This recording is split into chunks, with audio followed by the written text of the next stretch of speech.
আজকের এই বিক্ষোভ পূর্ব মিছিলের পূর্বের সমাবেশের সম্মানিত সভাপতি, উপস্থিত আমার নবীপ্রেমী ভাইয়েরা, সামনে আসরের নামাজ সমাগত। আমি সংক্ষেপে কয়েকটা মেসেজ দিতে চাই।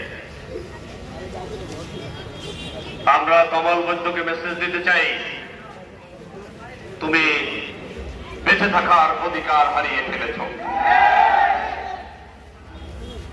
উপস্থিত তৌহিদি জনতা, কমল বৈদ্যের ফাঁসি চায় এবং আমার এক শ্রদ্ধা ওলামা একরাম বলেছেন, ওর চামড়া আগুনে ছাড়ার বাজারে চালিয়ে রাখতে হবে।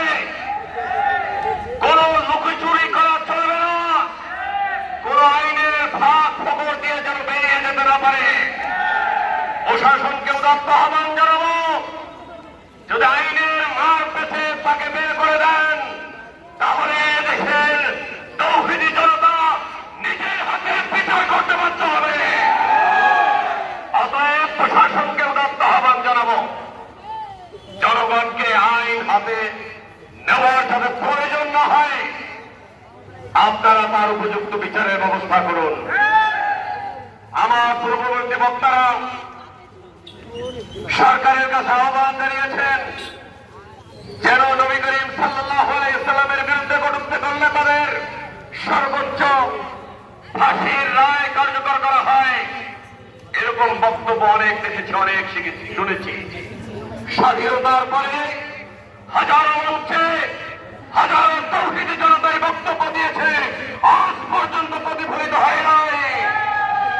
অতএব আমরা বুঝে গেছি, ইসলামকে ক্ষমতায় নিতে হবে।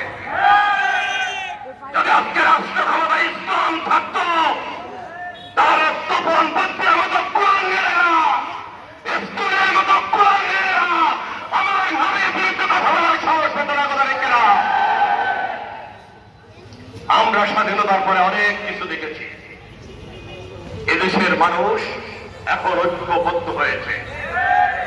অতএব আগামীতে আমরা ইসলামকে ক্ষমতায় দেখতে চাই। ইসলাম অনুযায়ী যদি রাষ্ট্র পরিচালিত হয়, তাহলে দেশের মানুষ প্রকৃত স্বাধীনতা খুঁজে পাবে। কথা ঠিক কিনা? সংগ্রামী উপস্থিতি, আগরছাড়াবাসীকে একটা মেসেজ দিয়ে আমি শেষ করতে চাই।